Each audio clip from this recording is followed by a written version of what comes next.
Awesome. Welcome. Welcome. Let's just get everything going live here. Right? Yeah, that's what I was doing too. Attempting Getting at all of our getting, lives. That's funny. attempting at getting it all. All right. Getting I think we've got it all. So, of course, we are streaming to Facebook, YouTube, Instagrams, and Twitch.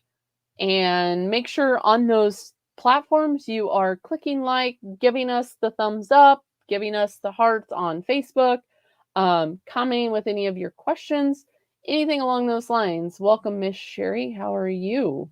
I am good. Oh, and don't forget to subscribe, right? Yes, absolutely. And we have all the fun, exciting things happening, right? We We have do. guests We've been coming busy on. today. We have been. We have guests. We're now, also we've been streaming to other podcast platforms, so those are getting uploaded to them. It's just it's exciting things in the Healing the Whole Body podcast. But tonight I'm excited to bring on our special guest. Absolutely. I'm excited because it's a man's perspective tonight.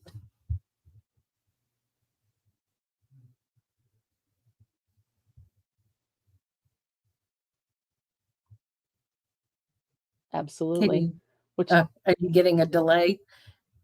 yeah, I am, but then I was also in getting feedback from One of the streaming. We're, you know what? This is real life. right. Well, I've Yeah. got for some reason it okay, there we go. All right, let's try this again. Okay. Yeah, I for some reason it opened up YouTube. So I was watching us live on YouTube as well. Oh, Welcome to real life podcasting, right? Where the right. real conversations happen and the real people are filming non-edited. But yeah, anyway, what I was saying is we have a special guest. And without further ado, because obviously we never know how this is going to go, right? Let's end up and bring him on. Welcome, Craig. How are you? Let's get that male perspective of the journey. Yeah, I'm doing well, thank you. Awesome. Well, welcome to the platform, um, or platforms, I should say.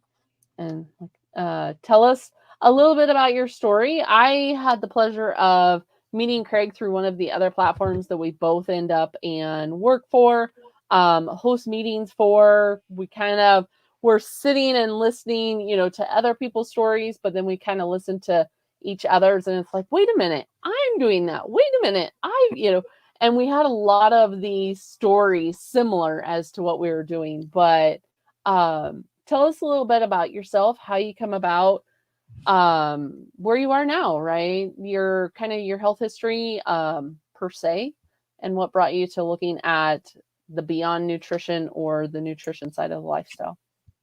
Sure. I'll go back a while. Hopefully, if I can get this as concise as possible.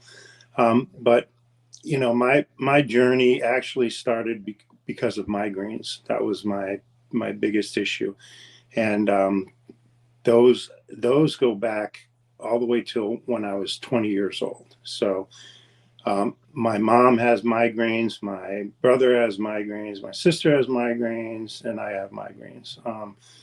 And so at 20 years old was the first time I experienced one. And I thought it was actually sinus problems because what happens with me is my sinuses would swell up. So I thought, oh, okay, it's a sinus headache. And it also happened coincidentally after I had worked out in the gym. So I'd worked out and I was driving home and I could just feel this, kind of pounding. Anybody who has a migraine or had migraines understands there's really like no really easy way to explain what they feel like. It's not a headache. A lot of people get bad headaches and they're like, "Oh, I got a migraine." It's not a headache. This is something that starts usually as like later on it did. Anyways, that one came on right away, but later on they became like a 3-day episode where you kind of had this pre-migraine, and then you got the migraine the next day, and then you got the what I would call the hangover from the migraine. And all of them, you are kind of in a cloud. So the mental fog that you have from it is frustrating, but that doesn't hurt, but you still have the pain that radiates throughout your head, and in a way that's not, like I said, not like a headache, you know. And so anyways, first time experienced it, and I'm like, okay, whatever, go home, go to sleep, and I'm fine. Well, as time goes on, and so as time goes on, and at the time I'm heavily into weightlifting. So at between the ages of 21 and 23, I'm doing bodybuilding and doing bodybuilding shows. So it's heavy weightlifting, and, you know, taxing the body and everything else. Now, my diet at the time was basically a carb diet. I grew up with the standard American diet, which was a low fat diet. And my mother used to pretty much make us the food, and it was what I thought was healthy. You know, we had a starch and we had vegetable, and we had, you know, some sort of meat, usually fish, usually chicken, and then like once a week we'd have a steak or something like that. But the rest of the time it was that, and then breakfast would only be cereal, a bowl of cereal, pretty much. Go to school, get your lunch. That was my diet. So very low fat when I'm looking back. And then when I got into the bodybuilding and lifting weights, it was, you know, you read everybody's stuff. And unfortunately, I didn't read about this real old time guru in weightlifting who actually did one of the, what I would say is one of the earliest carnivore type of diets. He was a guy by the name of Vince Garanda, and he was in the 1950s, 60s. And he used to do a diet of meat. He would restrict people's carbohydrates, but he had them eating a ton of eggs, a ton of meat, and milk and dairy. And so that was kind of a start thing. And the people of Arnold Schwarzenegger's time period actually did that diet for a little bit, but then it became a very carb heavy.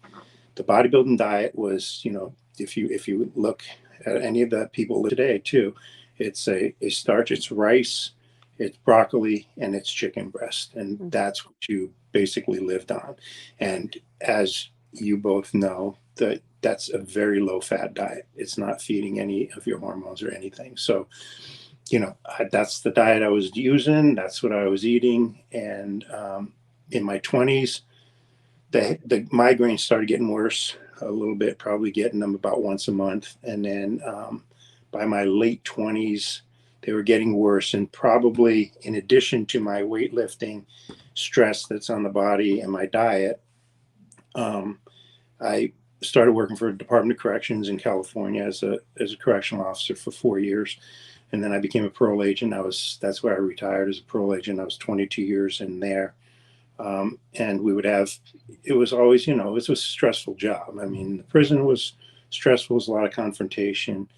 And as a parole agent, a lot of confrontation, a lot of arrests and things like that. So there was a lot of stress in that job as well, which you balanced out. And by the time I retired, I was a parole administrator through the parole, through the Department of Corrections, through parole.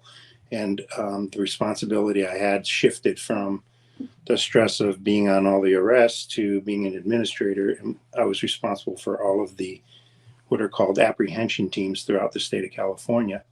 And we used to, our teams used to track down all the parolees at large and rearrest them, get them back in custody. And most of these people were the worst of the worst. So the guys would be involved in shootings, and I'd have to, you know, speak to our higher ups, which would trigger something to the governor. So the stress on that side was more about, you know, phone calls throughout the night, or, you know, just different things like that, where you were making sure you had your, you know, I's dotted and your T's crossed, especially with your training and the staff and the whole 9 yards. So when I retired from that, by that time, I'm 52 years old. Throughout all of that time period, my migraines are getting worse and worse. I continue to lift weights. I'm not doing any competitive bodybuilding, but I lift that's my joy. I love doing it, and I didn't do it for the trophies or anything like that. I did it because I enjoyed it, and I liked just lifting heavy weights. And so I continued to do that while I worked, and my migraines are getting worse and worse. They go to weekly. They go to by the time I'm in my 40s, they're daily. So I knew a few people who used to use Imitrex. I don't know if anybody's aware of that drug for the migraine. So that was one that's like a nasal inhaler. I think my brother would use that, and I just didn't. I just didn't go to the doctor for them at that time because I just thought it was genetic, and that was going to be my problem. And I figured, well, if I want to try and address them later on, if there's better, meds out, when I retire, I'll go ahead and start making those doctor's appointments. But I just didn't want to be spending all that time with the doctor's appointments and those meds. So what used to help me was Excedrin migraine medication. And so I would take, the caffeine, I don't know what it was, the caffeine combination with the aspirin, but that combination really was the only one that worked. And what I would do is, it didn't get rid of the migraine, but what it would do is it would just, it would blunt it enough to where I could work, because it was starting to affect work. It was like I couldn't focus. I couldn't.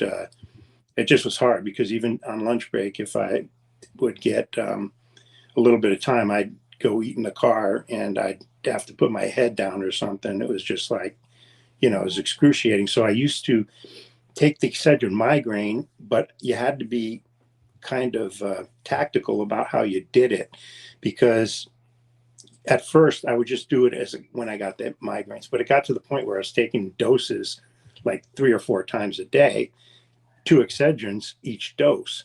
And I knew at some point in time it's going to be affecting my gut and my stomach. So I'm like, okay, I got to back off of this. And at this point, I am getting them daily. So I'm like, okay, I'll just maximum take 2 doses a day. I strategically have to find out when, otherwise I just have to deal with the migraine throughout the time. So I would take them, and then sometimes I'd have to take them again. And the funny thing is, I mean, anybody who's had this stuff, is I think back right now and my son remembers specific times, like when we went to the movies or whatever, and he'd remember a movie and say, yeah, you remember you had a really bad migraine, you had your head in your head in your lap or whatever on that one. And so throughout all of the things that you enjoy doing, they were, I don't want to say they were ruined by the migraine, but you didn't experience the joy of doing those things as much because of the migraines, And I didn't think any effect of the working out that there was any effect from the working out on them, just because they actually would kind of feel better once I started lifting, which was weird. So I thought, they wouldn't go away, but they were tolerable. So I could lift and I could do that. But when mine were in full tilt, now my wife also gets migraines or has a history of them. A lot of migraineurs can sleep at night still. They can go to bed. Their head hurts, but they can go to sleep and they can wake up. When I would get them later on in my life, between probably over 45 to 50 something, I couldn't sleep at night. So I would either have to be kneeling on the side of the bed, or I would have to sit in a recliner, or if they got to a point where they were in the midst of the worst wave, I would just pace up and down the hall. And that's usually at about like 2 a.m. It's weird because, obviously your circadian rhythms were something involved. So I would be pacing the hall, hoping for that, hour to kind of go by until where I could kneel by the side of the bed or sit in the recliner. So I'm going through that garbage for probably the last 3 years of my employment. So like at about 49 years old. And so I get to 52 and December, gonna retire in 2013 at the end of December, turn on my paperwork in, and about 2 weeks from retirement, I'm getting this wicked pain in my gut. And I'm like, oh man, I don't want to call in sick. I don't want to go to the doctor. And every time I would feel it, though, it felt kind of like constipation that hurt. And so I would get on, I've, got a gym in the house. And so I'd get on my elliptical, or not elliptical, on the bike, on the recumbent bike, and I'd start pedaling, and it felt like it would work itself out. And so I would, go back, try and go to bed, go in the bedroom. And it just kept getting worse and worse. And about a week went by, and I'm just having that pain every day. I'm not sleeping at all. The second week, I'm like, okay, I can't take it anymore. And I just didn't want to call in sick because I'd already turned in my timesheets. And so I was like, I don't want them to think, okay, he retired out. Now he's just going to blow off, a month of work. And so that's the reason I didn't go to the doctor. And so I was like, after 2 weeks, I'm like, I can't take anymore, go to the doctor. And they said that, the doctor said, you need to go to emergency. There's something not right. And so I went to emergency room, and they couldn't even, surprisingly, they couldn't find it at first, but it was my appendix rupture.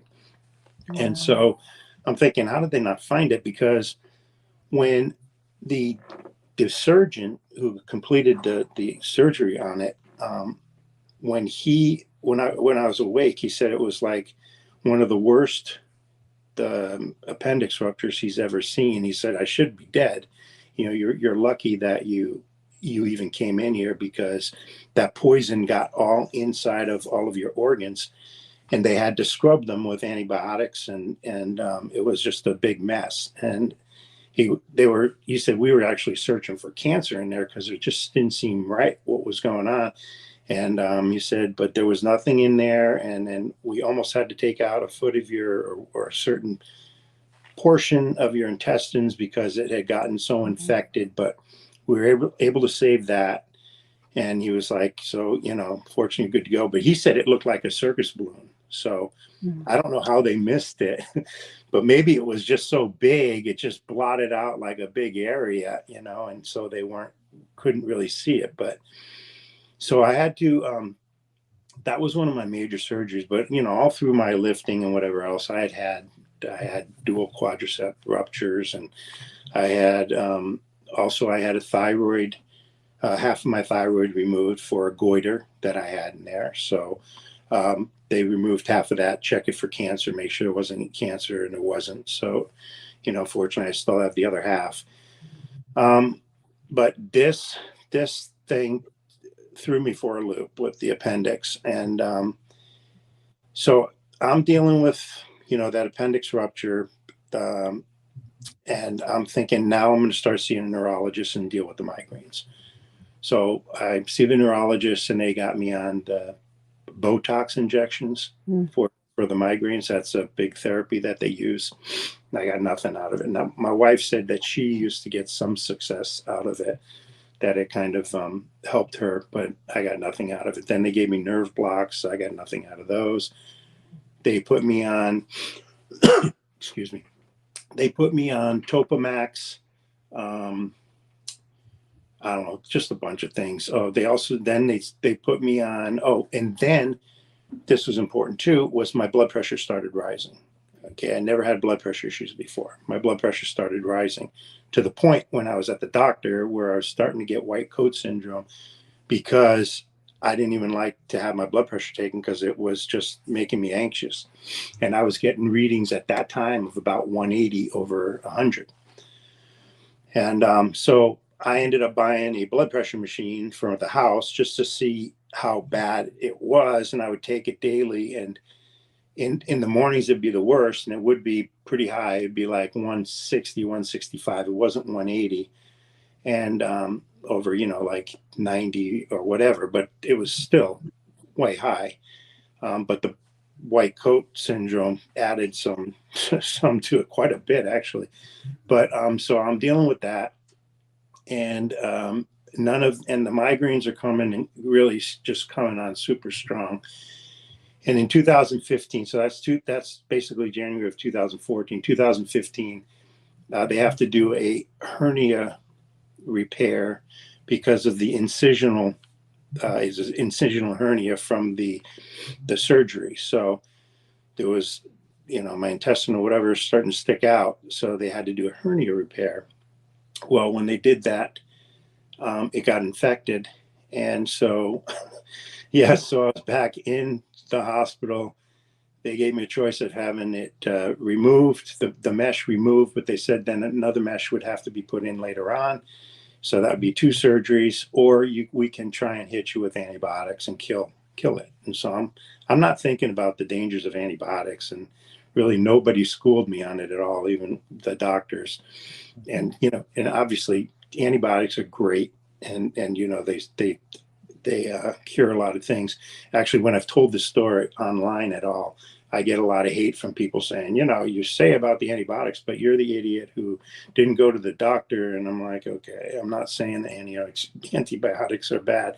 What I'm saying is that much of the, of doses of antibiotics from my original surgery, this surgery, and multiple other surgeries played a role. But this one was the worst, this surgery, because what happened was they put me on a 24-hour IV that they stick up your arm, and you have one of those pumps. So you're dosing yourselves for 24 hours. And I was also on a wound vac. So they kept the wound open, and I had this wound vac sucking the pus and the poison out. They want to keep it open so it heals from the inside out. And so I'm got these 2 machines. I'm still working out somehow in the gym. And my blood pressure is going through the roof. It's getting even worse and worse. And I'm going to the doctor, and they're like, what are you doing? Like, I'm doing something wrong. And I'm like, I'm eating the broccoli, rice, chicken. I'm super strict.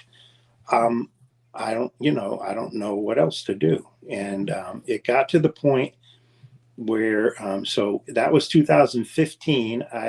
That finally heals. I continue with my diet and what I'm doing at the time, but like by 2017, I'm like, I can't take these migraines anymore. I mean, they have gotten to daily migraines to where it's just a 3-day cycle, and the cycle starts all over again. I mean, it was 3-day cycle, 3 days again, and I'm not sleeping at all, and my blood pressure's up. I'm like, I'm gonna freaking have either a stroke or massive coronary. And I was literally praying at the side of my bed, literally praying to God. And I was like, and I've never been suicidal and never, would take my life or anything. But I was like, God, I can't live like this. Either give me that massive heart attack, because I definitely don't want to be disabled, or help me find a solution to this. And as weird as this sounds, but the next day I was online looking up electrolytes and migraines, because I had been doing a lot of looking around, and it came up where there was some relationship between the electrolytes and your migraines. And up popped this Facebook page that's run by Angela Stanton that has a Facebook group, and it's a migrainers Facebook group. And on it, she, which is unbelievable, she does this for people, because she's had thousands of people go through that. But she utilizes the low carb approach, and she uses keto at that time in 2017. At that time, carnivore wasn't really out, or I think Dr. Baker started doing it in like 2018 or something like that, or he had been doing it, but he got his exposure from the Joe Rogan show later on. So it wasn't popular in the low carb community, so much. And so I was doing the keto. I thought, what have you got to lose? Which in our bodybuilding world, we used to see the Atkins diet, and we used to joke about it, because like, yeah, sure, you're going to eat bacon and you think you're going to get, ripped or shredded. Those guys are idiots. They're going against everything that, science tells us, nutrition, and, it was kind of a joke. And so I started the keto thing because I was like, I don't have anything to lose. And I started to get some relief, but I wasn't one of these, success stories. After 90 days, my migraines are gone. Everything was all hunky dory. And I had to take kind of an approach of one thing at a time, and so I'm starting to get relief on the migraines, but my blood pressure is still up. I'm like, okay. So after about a year, my migraines probably were down to about twice a month, something like that. Maybe they pop up once every 2 weeks or once, and then every once in a while, one will be in the middle of the week. But it was getting better. I could actually have nights where I slept in my bed, where I could put my head down, and so it was tolerable. And then Angela had said, she was like, hey, you might want to try this carnivore diet. Dr. Baker does it. He's a weightlifter. They swear by it for weightlifting and everything else. And so I went, okay, that was 0 carbs. So I was at the time maybe getting 30 grams of carbohydrates in my food. Most days it was really 20. So I was pretty close to 0 carbs anyway. But I did have the keto diet where, we were the nuts and the different little things like that. But I kept it. It was, for me, it's food is fuel. I had no problem with, taking things out if I needed to. And so anyway, so I did carnivore, and I remember reading his book and listening online to him, and people saying, well, this isn't working or whatever. And he was like, you know what, if it's not working, eat more meat. And I would try that. And I was like, the more meat I ate, the better my migraines got.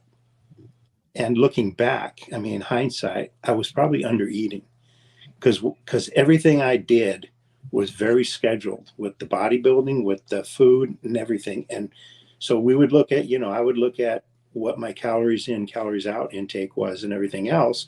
And I would try and stay within those areas. Or, as you get older, because of probably insulin resistance, you start gaining weight or whatever. So you start to calorie restrict a little bit more in order to maintain the weight, not getting fat. And so I was probably not feeding my body. And then as I'm going through the insulin resistance, it's, my migraines aren't getting fixed completely, but boom, as soon as I started doing that, I literally put my migraines in remission. And so I was like, man, that's great. But my blood pressure was bad still. And another problem I had too was I had gut issues to where I had bloating in the lower part of my gut. And I would get it in my ankles as well.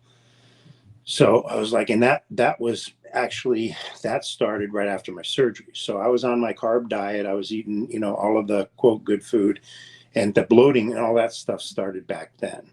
So, now we know, and you guys are listening, I'm sure those were all gut issues and microbiome issues and all this other stuff going on in there that needed to be healed. And with all the infections I had, who knew what kind of bacteria I had in there, that wasn't healing at all. And so those gut issues, though, weren't gone after like 2 or 3 years, 4 years of carnivore. And my blood pressure had not been solved. So, and also I'm on a CPAP machine, and that wasn't solved. Although I was able to dial down my CPAP to like the lowest level it's on right now, and I'm good. So, I've got a lot of things solved, and I'm not complaining because, my migraine, to not have a migraine and wake up in the morning, it is like, it's a blessing. I mean, it really is. I mean, I've never been able to just look outside. I remember waiting on trips and going on trips to where you're like, I'm not going on this trip. Or if I go on this trip, I'm gonna get sick. I know I'm gonna get even sicker on the plane. And you just didn't enjoy anything. You didn't want to go anywhere either. You didn't like traveling the car. It was really just a nightmare. So everything was scheduled around that. So just the migraine thing to me was fine. And so I'm trying to figure out, okay, what do I attack next for the head? I mean, for the high blood pressure. And at this point, I'm getting readings. If I go to the hospital, I'm getting readings of 240 over 140. that would just, yeah, stroke out. They tried to, I've had to sneak out of the hospital, literally, to where they're like, wait, we're holding on to you right now. So wait here. We want to wait until blah, blah, blah, blah. And we want to give you some more medication and da, da, da, da, da. And then I'd say to my wife, hey, are they not here or whatever? I go, we're getting out of here. I'm not staying here. Right. And so I'd leave. And I was on a beta blocker. They tried a million different meds on me. They tried the calcium channel blockers. They tried a bunch of them. The only one that would take an edge off of the readings of about by 10 points was the beta blocker, which anybody who's taken those knows that they make you feel like crap. They make you feel lethargic and whatever. So I would actually take like half the dose until I felt like decent. But those beta blockers were not fun just because of that. And I really wanted to get off all that. So I started to, I had, I'd already experimented with keto, now carnivore. And then I even experimented with what I thought at the time was like a ketogenic macros of carnivore. So I was experimenting with the fat. I would raise my fat up to 80%, and then I would go down to like 68%, 1-to-1 ratio of fat to protein. And then I would go down to 64% to see maybe it's that, maybe it's maybe the leaner I go with the protein, that will affect my blood pressure. But there was nothing. There was no relationship to any of them. So then I went down the electrolyte route. And I'm like, okay, let's try the electrolyte route.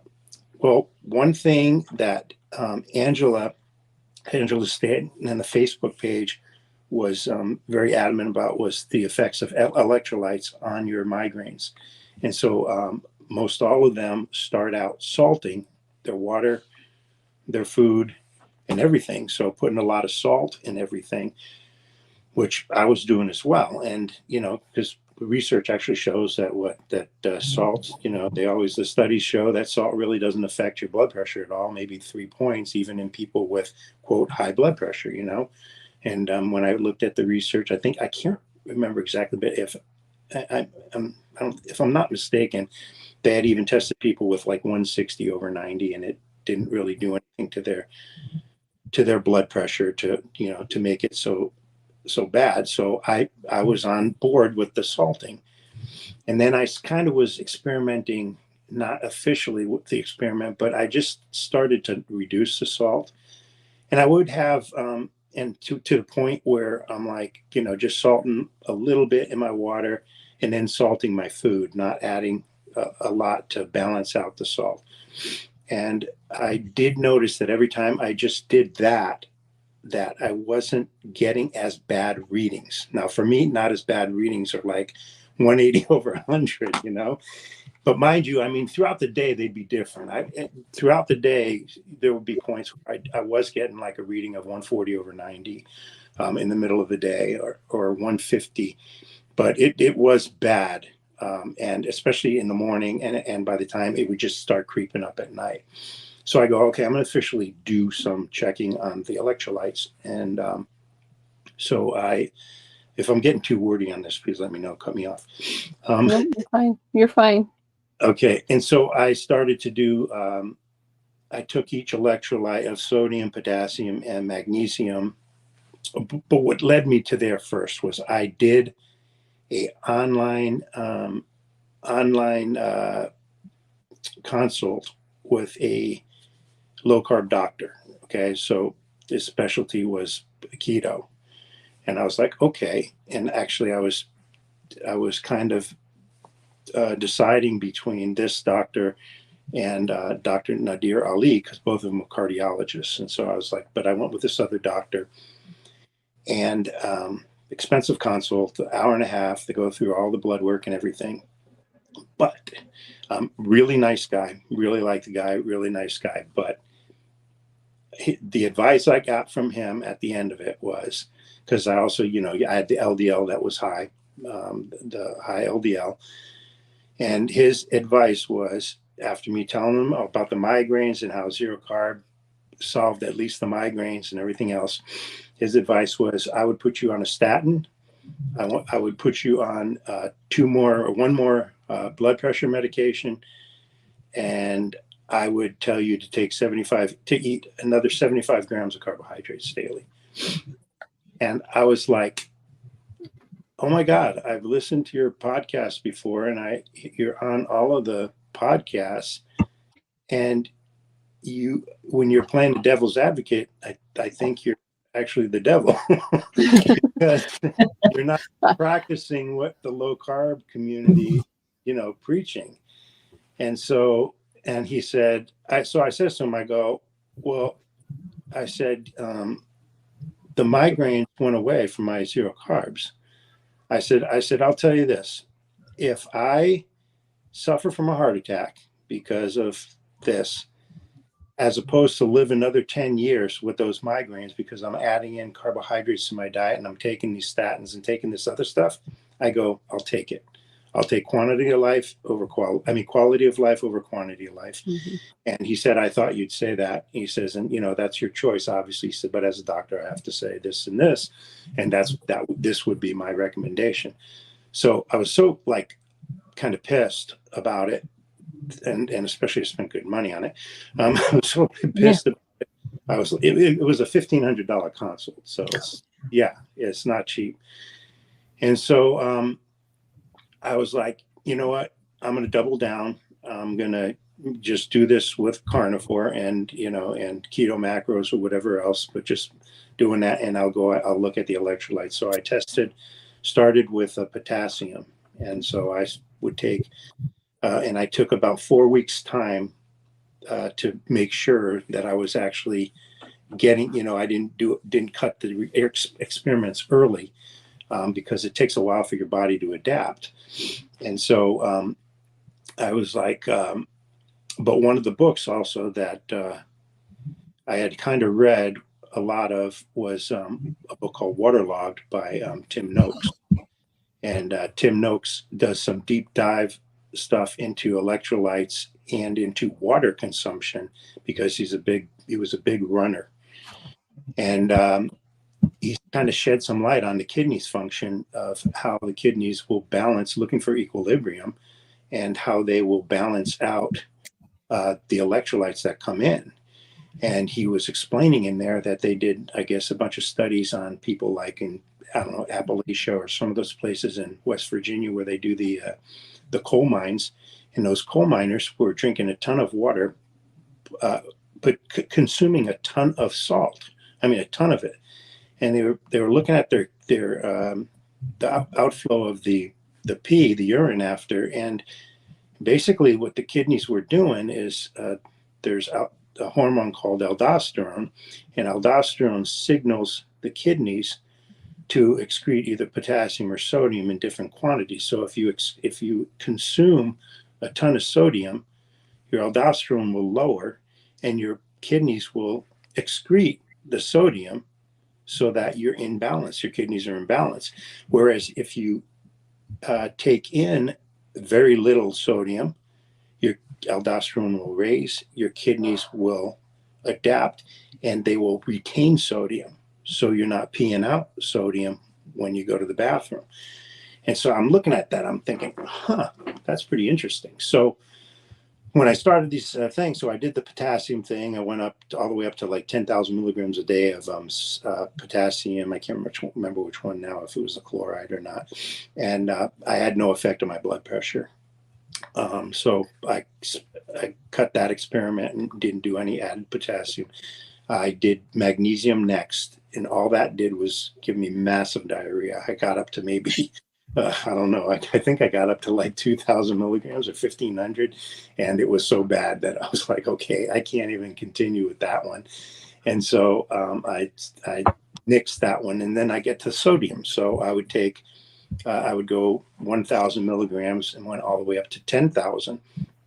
And I only lasted probably like 2 weeks, because by the time I got past 5,000 milligrams, I started having continuous blood pressure readings of 200 over 100.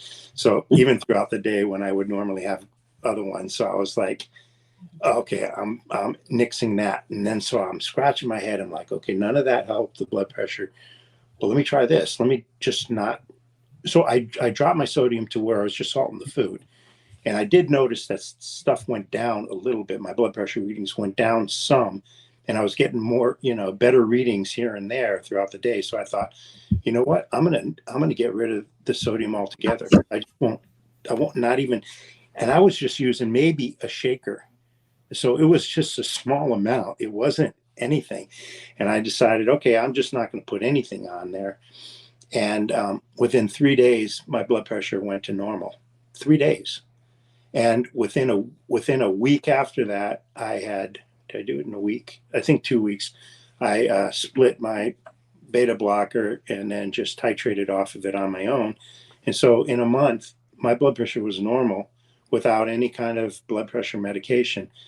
Um, Obviously, I'm not a doctor or scientist, but I think personally, I think that I damaged my kidney so badly with 8 years worth or 6 years worth of high blood pressure that was, stroke out blood pressure, that the kidneys probably just could not tolerate any exogenous electrolytes.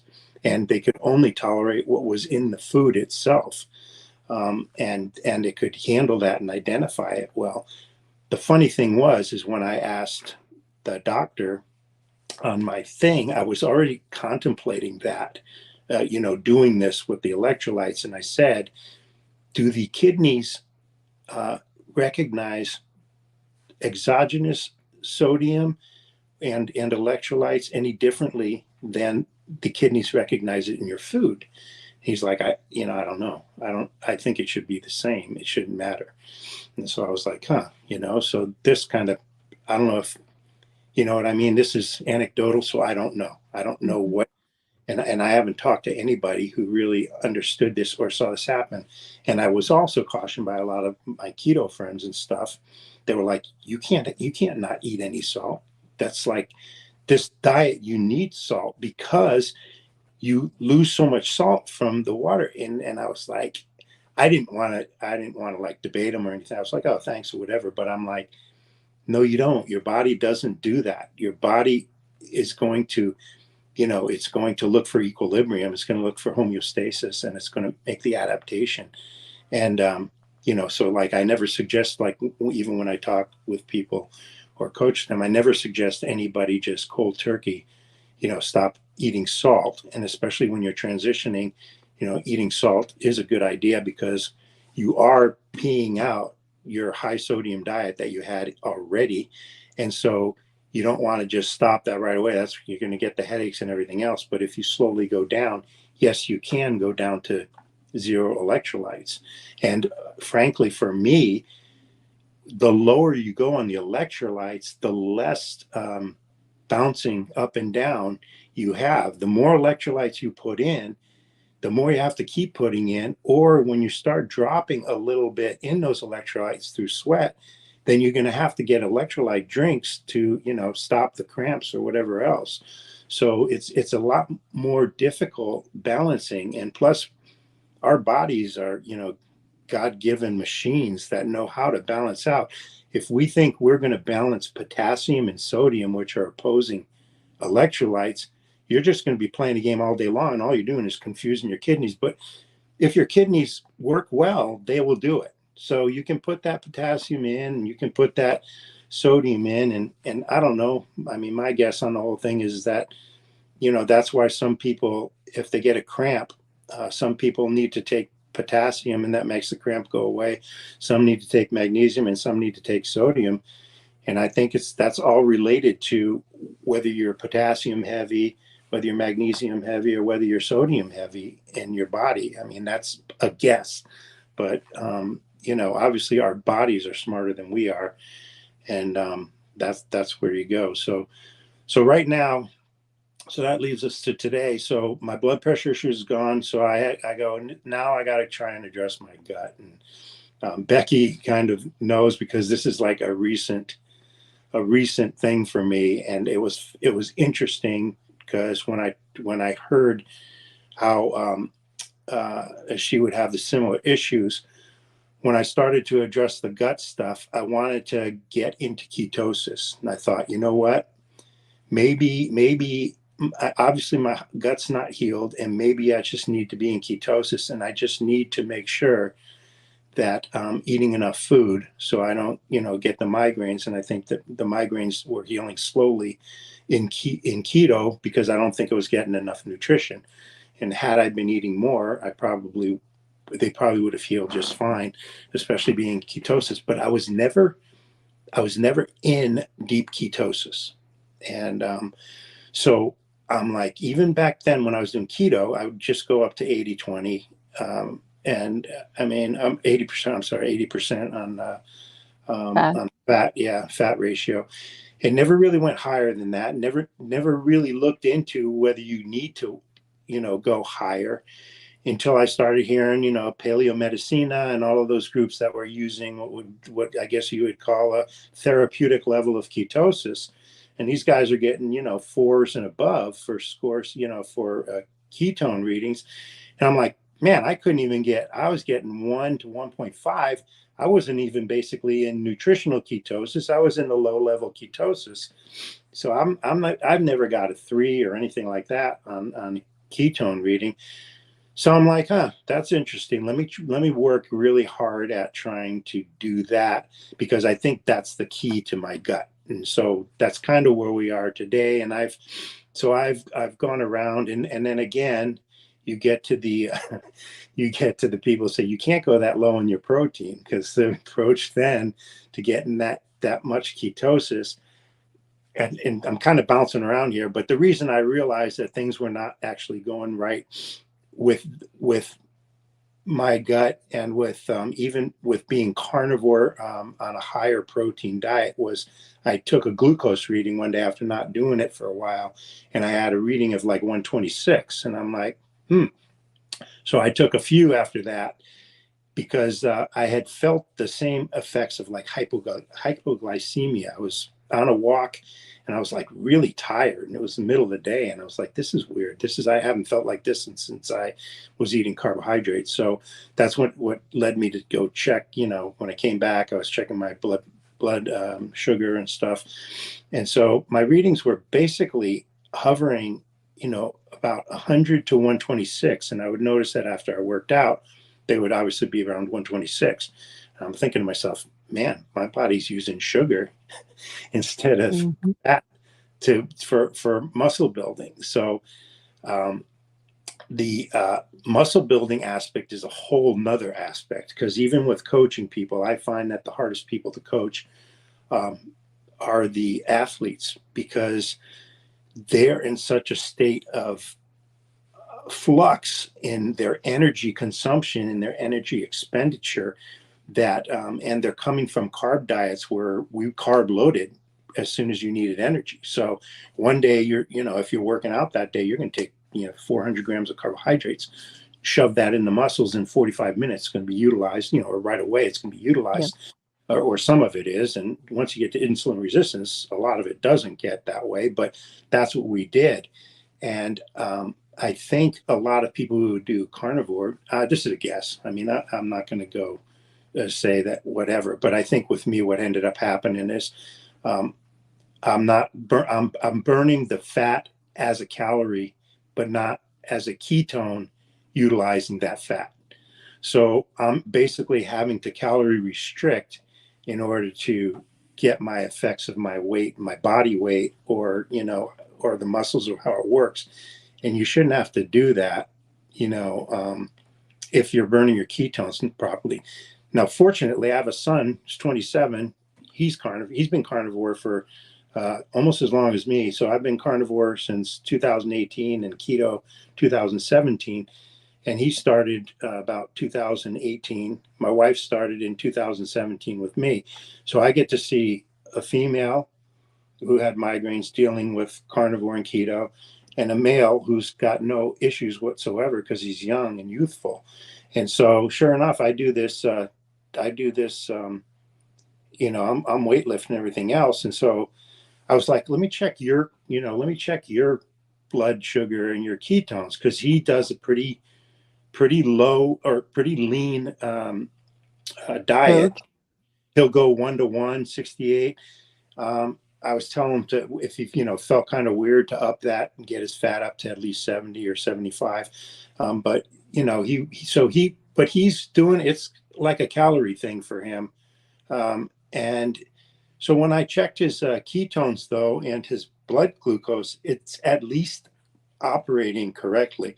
So after a workout, it might be, 100 or 110, but it drops right in the 80 to 90 range after. So he's obviously getting that, metabolic flexibility that you talk about. So I think there's a lot of people with no gut issues who can kind of go in and out. And he notices when he does add the fat that he's getting some ketone readings. Otherwise, they're like 0.1, 0.2 or whatever.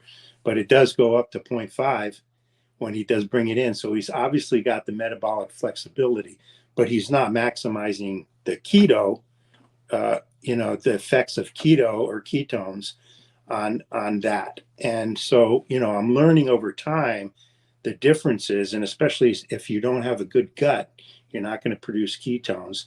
And I'm sure that's why it's like comparing apples and oranges, because my problems are way different, and the same with my wife as well. So those kind of things are really interesting, and it just, all of you know the same thing. Your journey's so long, and you talk to so many people that you get so many different pieces of information, and it's not. I mean, for some people it is that easy because their gut heals right away, or they didn't have gut issues like that, and boom, you go carnivore, and boom, you go, and everything's good. And it was just like one of the guys in one of my meetings, he said that he just went carnivore basically, and he's an older fella too, and he went carnivore, and even right now he just eats meat without any added fat, and he took his readings, and it was like 82 for his glucose, and he had a 4 for his ketones. So he's able to eat basically a 70 or 71%, whatever ribeye is, about 72% fat diet, and he's able to produce a 4 on ketones. So it just shows you how different everybody is. And so I had to take a different approach, and so I've dumped my protein significantly down. I'm around 100 or to 80 to 100 grams of protein per day, and I have my fat 4 to 1. Which I want to end up and emphasize that. Couple things in regards to what you said. One, we'll end up and we'll go back to it with your son. But when you were doing, I hate to give it a label, right? The bro diet, the carbs, because that swells the muscle. And I get it. I'm not 100% against carbs, even though I do feel, more predominant animal based is kind of key. But I also do more of a seasonal approach. So putting those seasonal carbs in there, putting them in there strategically, like you said, whether it's the men with their workout or whether it's the women with their cycles, there's times that those carbs, and then we start to get into endurance, right? Because it's not a one size fits all. It's an N equals 1. So even the 3 of us on here may do it a little bit differently. But one of the things that I pulled up this picture, and I'm not sure all the streaming platforms are going to end up and see it, but I did pull up this picture because I want to emphasize something. So you have the muscle mass, right? You have the muscle structure. But you also make it a very good point where when people are talking about the 1 gram, well, a couple things here, and we'll go back to the whole electrolyte thing, because that's a whole nother thing. But one of the things I want to talk about is many people end up and talk about getting that, 1.5, whatever, for your ideal body weight or for your, lean body mass. I mean, I've heard the whole gamut, right? But based on this picture that I am currently displaying, you have the muscle mass, you have the body structure to where you should be consuming well over that 100 grams of protein in a given setting. I mean, you should be like 150, 200 plus, right? But pulling that down to what in the Beyond community, space, we end up and we refer to as adequate protein. Making sure that you're getting adequate protein for yourself, for your goals, for what you are seeing and getting that fat in there. Absolutely. Does everyone have to be 4-to-1? No, not necessarily. But getting that fat in there based on your goal is what is key. And when we can get that in there, and that is one of the things that I will give Sean credit for, is he is very pro protein. He is protein focused, but he's also not against the higher fat approach and putting it in there depending on, what you need it for, autoimmune, diabetes, etc. But with your muscle mass, when you pull that protein down to that, 80, I know we were talking the other day and you're like, I'm down at like 74 grams of protein, which is like, more of like Finney and Volek of, the 0.6, 0.8 per kilogram side of things versus this, 1 gram kick that everyone is following right now. But how did you feel? Have you lost any strength? Have you, have your workouts, been compromised at all because of any, muscle loss? That's one of the things that the protein people are pushing right now, is that the muscle loss, if you don't get that adequate protein. Have you seen any of that? I mean, obviously in the picture I'm showing, which is a more recent picture, you haven't lost any, but I want your take. Yeah, I wanted to give recent pictures because of that. So, and a couple of things about the picture too is the reason I actually posted that one is while I had been doing the high protein before, and I was starting to experience the feelings that I was feeling on it. I also noticed that I was not able to, no matter how I manipulated my calories, I was not able to get hard, the muscles hard to where the fat. I felt like I had a subcutaneous layer that was just blah, and I'm like that, it's how can that be? They say that the higher you put your protein, the more you're going to be lean, the more lean you're going to get. And a lot of people that works. I mean, my son, that works, obviously wasn't working for me. So once I did switch, I started to try and drive down my glucose. That was my key. I'm like, okay, I'm not worried about the muscle because I've got it there. I know how to get it back, and let me solve the glucose problem. That's what I want to solve, and I want to be able to produce ketones. So, obviously, am I going to stay at 74? That was like I had like 3 days of that 74. Am I going to stay there? No, I'm going by feeling. Where am I going to end up? I don't know, but it's certainly not going to be 250 grams of protein, which I was, I would take some days 300 grams of protein I was at. And I was consuming 5,000 calories, 6,000 calories. My weight was not moving one way or another.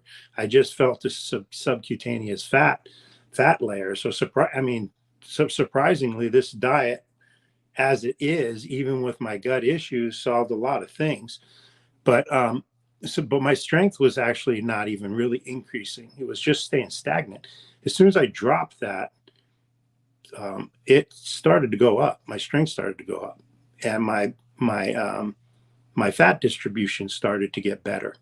So I'm like, wow, that's something. I thought, like you, Becky, I was like, okay, my strength's going to go down, right? It's got to go down. But the thing is I'm consuming, because I did deep dives into Volek, especially because he deals with performance. So I wanted to go with a keto person, and I also had remembered a consult I had right when I started keto with a bodybuilder from Canada. I can't remember what his name was, and he was a bodybuilder and power lifter, and he was a ketogenic one. And I remember asking him, and I can't remember what the numbers were that he gave me of the protein, but it sounded really low. If I'm not mistaken, it was something like 80 grams a day. And I was thinking, dang, don't you need more than that? You weigh like 200 pounds. He says, you don't understand. He says, your muscles are going to get fed off of the ketones. He goes, if you're in ketosis, your body's going to be running off of fat. So it's your fat that you have to worry about. That's your energy source. Fat is your energy source. So it's kind of like when I remembered that, I'm like, dang, it's kind of like a substitute for the carbohydrates, the way we use carbohydrates when lifting. I didn't really increase my protein at all. I increased my carbs. When I was going, when I would get stronger or whatever, I was increasing my carbs. So I was doing it that way. And I'm like, okay, let me try it the other way. I mean, do I know whether this is science or not? No, but I thought, well, at the very least, let me keep my calories around the same. And then I will just push down my protein and increase my fat to get there. So that's where I get this, the fat ratio I have right now is I noticed on my glucose readings, because right now I have a CGM on too. Mm-hmm. So I just did one of those to experiment with it. But I'm taking so many readings during the day because I'm trying to manipulate, to see what's affecting me.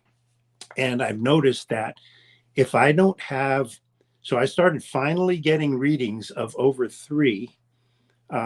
And I was getting some pretty consistent through the 2s throughout the day. So like 2.5 and 2.1. But I noticed it was when my protein was about, it was about a total of, between 70 and 74 and 100.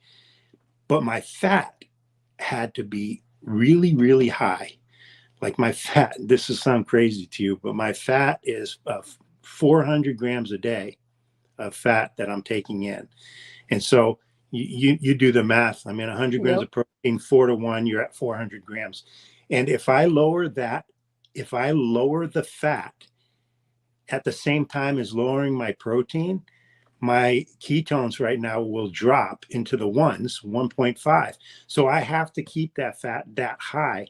Even if I'm getting readings of 100 or 105 on my glucose, I'm still able to maintain, 2s to 2.5 as long as my fat is that high.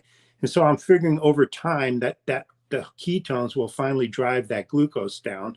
But until then, I'm not going to bring my protein up because, I tried a little bit less and then I tried a little more, and it would affect my my glucose readings. My glucose readings would, I'd get the 126 or 125 reading, and people will go, well, that's just one reading. I understand that. I understand it's an average, but I'm taking these throughout the day, and my averages throughout the day are still over 100. That's a problem. Now they are finally getting down to, I'm getting 90 readings. I'm getting an 84 reading. I'm getting a 79 reading. Yeah. So, I mean, so it's doing what it's supposed to do. I just have to be patient and work it out. Basically, it sounds like I'm dealing with an insulin resistant situation that was caused by protein. And again, I'm sure you have questions. I'll let you ask them. But my theory on that is that people who go from a carb diet to a even carnivore diet, because they're a carb heavy and they go to a carnivore diet, and the body is looking for a replacement for the carbohydrate, it's not going to look for protein. Because it's going to look to the fat. And so they automatically heal their insulin resistance right away. And that's good. But over time, if their gut hasn't been fixed, then the body will start looking for that glucose when you're doing a high demand thing like working out. And I just feel like that's what happened with me, is that it started going, hey, it's easier for me to get the protein, to have through gluconeogenesis, utilize protein for sugar, than it is for me to get the fat, because your gut can't produce ketones very well. So yep, you nailed it. You nailed it. That's exactly what happened to me when I was being told to eat 1 gram of protein per my ideal body weight, and my glucose went game on, and it went up, and it got worse when I tried to keep that protein level up, and only until I went adequate protein, right, and higher fat, did that finally start. But you are not kidding. It is a very slow process. But Becky brought up a good point too, though. If you look at the experts in keto, especially for performance, you got to look to Jeff Volek, right? And I don't even think that he deals with people who are at this high a ratio of fat to protein because he doesn't deal with sick people. So most of them, you know, even there, but so you got to figure if he's dealing with people who are going maybe 80% fat, right? And he's saying that the recommendation for protein is only 0.6 per, you know, per lean mass weight. So zero point 0.6 for me at 225 pounds came out to something like, I don't know, 108 grams of protein or whatever, or less than that. But bottom line is, even his max is 2 grams per pound of lean body mass, and that's, you know, only 100. That's 190 grams of protein. That's not one gram per pound at a minimum, which a lot of the people are suggesting. And maybe, you know, maybe that I'm, you know, if you're healthy and you got a healthy gut and you're not dealing with a metabolic situation, then maybe that's fine and people are fine with it. But there are people that are getting broken, you know, doing carnivore that way. And I believe that, and it's a small percentage, but it is a percentage of people, and it's getting more prevalent. And I just think that they initially did, you know, like I said, they just cutting out the carbs. They got healed. They felt good. And then all of a sudden they weren't completely healed. Their gut wasn't complete. They didn't know how to burn ketones. Probably they weren't metabolically flexible, or maybe they never will be. I mean, that's another thing that you might think is maybe your system is so messed up that you won't gain that, you know, 27-year-old metabolic flexibility, or, you know, or like I said, the one guy on my one of my meetings who's older, you know, you get there. But I don't know. I mean, I don't know what you guys thought on that. I mean, I think the body is smart and it has the ability to heal. I do think that people are able to. But I think what is wrong is they end up and they have so many voices shouting at them that they must do it, you know, one certain way over the other, that they then start to get confused and they hear multiple strategies of, instead of just, okay, I'm going to take, you know, an experiment like what you did with the electrolytes, what you've done with the whole fat and the protein. Obviously, I did that almost 5 years ago, right? In regards to my journey, I had the same thing. My glucose went up. I did the CGM. I have a CGM on right now also. But it started to go up and I had to reverse that. That's why I have been so passionate in regards to the higher fat side. Now, no, not everyone has to be 400 grams like yourself, but that works for you.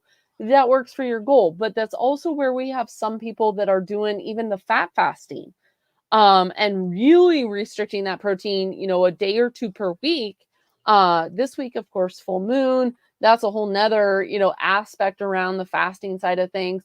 But it's not the same as traditional fasting because you're putting that fat in there for the body. You are putting that energy source in there, but you're just restricting that protein. And it is working tremendously for several, to regulate that glucose. And the other thing that you were talking about is that, you know, squishy subcutaneous fat, right? Anytime that we're raising that glucose, we're increasing the insulin also. So you're increasing that fat storage hormone. So you're gonna naturally end up and have that. But also, you know, if you look at like fungus work, muscle sparing, all of that, when you are in that level of ketosis. So I do obviously favor. But the other thing that I not only, you know, want to point to in regards of you, but also in regards of your son, is the mental health side of it. When you pulled that fat down, how was your mood and how was, you know, anxiety, depression, anything along those lines when you guys pulled the fat out of there? Yeah, for me, when I did notice that, you know, things like, you know, the mental health issues, like just little weird OCD things, type A personality, and all of that stuff would get exacerbated. You know, the little addictive things that you have. That was one thing I did notice was starting to affect me again, and I'm like, I don't like that. I, Whereas if my fat is coming in, I noticed that I'm much more, you know, calm, able to deal with stuff more, and I'm much more That's what I say on this stuff. It's not like it solves all of your issues with any kind of OCD or addictions. It allows you to identify them and then make the decision not to do it. So it's a, you know, it's a kind of like I was listening to Georgia Ede, Dr. Georgia Ede, and she was saying she had a gambler, I believe, that she treated, and he went on that super high fat and whatever, was producing quite a bit of ketones, and he could actually make the decision not to gamble. He would drive by the same places, look at it, and just be like, you know, it's weird. I'm able to, and that's exactly how I feel. It's like, wow, you do have the ability. So yes, taking that fat out for me, and even with my son, I'll tell you right now, when he starts feeling a little weird, I tell him increase your fat, and he notices a difference.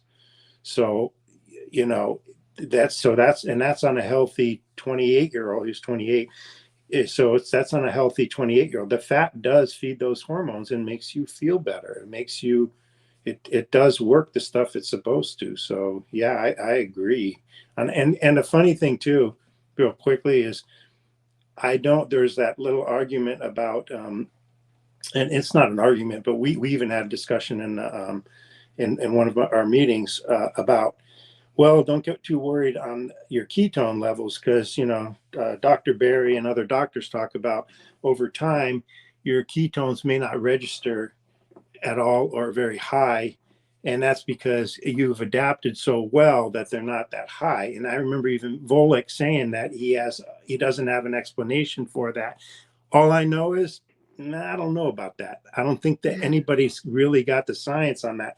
If you're not producing ketones, and sure enough, for me, they were low, I should have been adapted after 7 years, right? To where, okay, the low ketone readings is not a big deal. And then sure enough, I take my blood sugar and it's high. So maybe for somebody else it's got a healthy system. But for me, it's definitely an indicator that if my ketones aren't down there, then I'm not, in a healthy place for me. So again, like Becky is saying, that, everybody's different, as you both are saying, everybody's different, everybody's journey is different, but that's why you can't make that assumption. And no doctor has really done any experiment as why that is.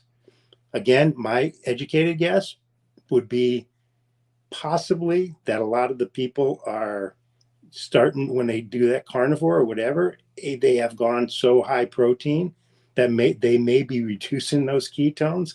It's not that their body is adapted and not hitting those things. It's just that they're burning a little bit more sugar than they should be, but I don't know. I may be wrong on that. I'm probably wrong on that, but everybody, like you say, has to do the experiments. You got to, and I think everybody should be checking their glucose and ketones, not regularly, but just intermittently to make sure that you're on track. But, it was an eye opener for me.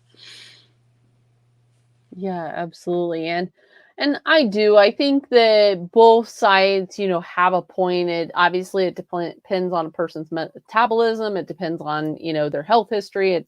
There's a lot of variables that go into it. But I guess, the reason why when, we were discussing this in one of the other meetings, I'm like, I want the male perspective, right? Because I can sit here and say until I'm blue in the face of, try the adequate protein, try the higher fat side of things, see how you feel, see how you do. And I always got, kind of pushback from, obviously not Dr. Baker. Him and I, over the last few years have done several experiments and, talked about it numerous times, and he's for it.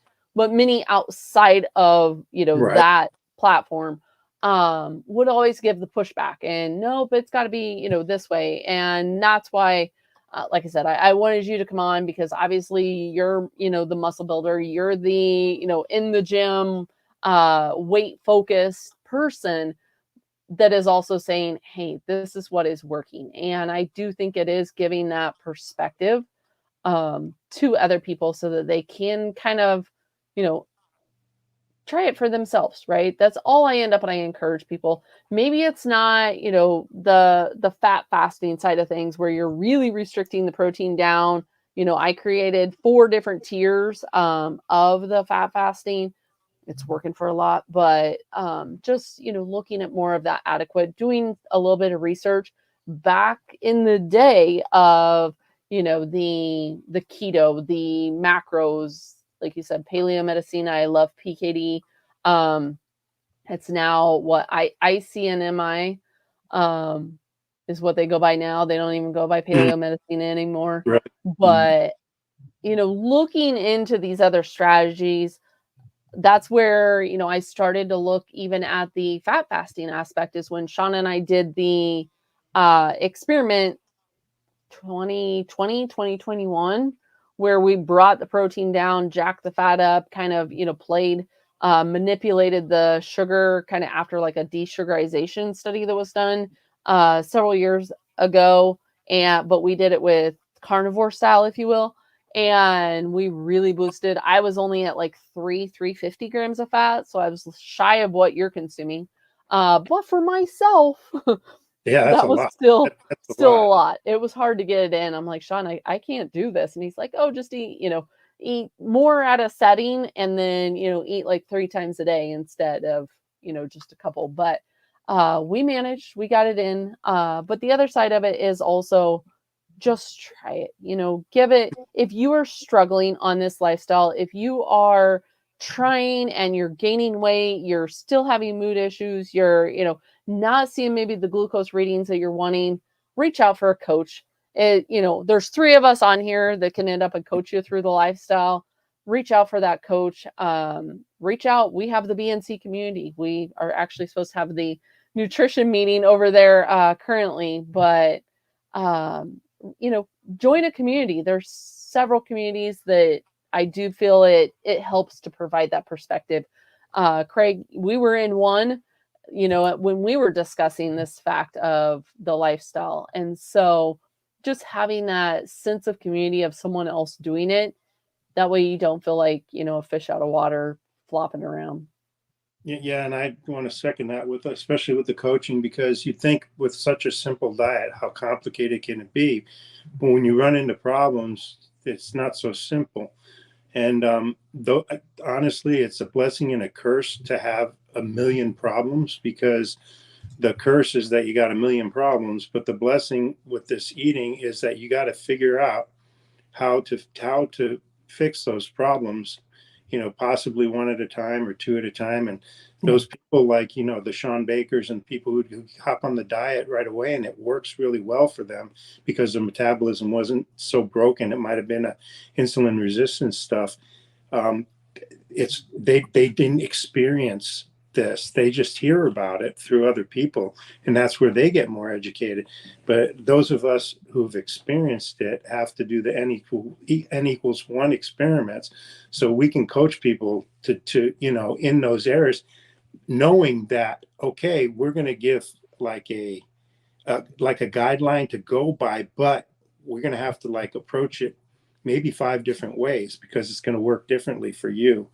And without a coach, you're doing experiments on your own. But most people have to work during the day. They have jobs. They can't be measuring out food and wearing a CGM, or pricking their fingers all the time. And so it's just helps to have gone through that and be able to understand what they're going through, and trying to fix it. And when I heard, about Becky saying what the levels of her glucose had gone to, I'm like, dang, that's so funny, because that's what, that I was experiencing. Although I hadn't, gotten them as high, but for me, I just thought it just didn't make sense that I'm, hovering around 100 to 126. That's not where I should be. So obviously, I had to do something about it. But it's good to be in the communities, because you hear these stories, and it's good to have a coach that can deal with those things too. So, Well, I want to be respectful of your time. We've taken up an hour and 20 minutes of your time, and definitely our apologies for that. Oh, no problem. We would love to have you back and talk more at a later date, if you would be willing. Sure, absolutely. And even possibly with your wife. I know she's living the lifestyle too, that Mhm. as a couple, how do you guys approach things would be kind of fun. So, but again, I want to be super respectful of your time, and thank Absolutely. you. And Becky, anything you want to add? I did just end up and share Craig's Instagram, low carb bully. Yeah. But I know, like I said, we are live on several of the platforms. So definitely like, subscribe, reach out if you guys have questions. You can comment under the YouTube. I can always end up and ask Craig if it's for Craig specifically. But yeah, otherwise, end up and reach out. If you want to join us, feel free to after this, because I've got to jump over to the BNC community, the Beyond Nutrition community. And that's another thing to look at, right? This is the conversation could go on forever, because that's another way to look at like the blood pressure is the things that we end up when we practice in the Beyond Nutrition. So definitely end up and excited to have you on, Craig. Would love to have you again, but there's just so much to the conversation that we almost need a part 2. Yeah, I appreciate it too, because the more people I hear and the stories, and I learn a lot more. And your stories are definitely inspiring to me, and it's good to meet you, Sherry, and both of you, Becky, and again, just the wealth of knowledge that you guys have from from your own issues and from coaching. It's good for me to tap into that as well. So I appreciate that as well. And yeah, I enjoy coming back on and talking. I don't know if my wife will so much. She doesn't necessarily want to be target in terms of asking those things, but it probably will. I don't know. But you're right. We have a different aspect having both husband and wife, and there's still some things that she's working on with the diet as well that she has to fix as well. But we've been doing it. And we've been really strict about it. So that's a good thing too. But anyway, yeah, much appreciated. Appreciate you guys having me on as well. Awesome. All right. Thank you so much. And folks, don't forget to subscribe. And we will see you next Monday. We've got another special guest coming. So look for that as well. And have a good evening, Becky. And thanks, Craig. All right. Thank you.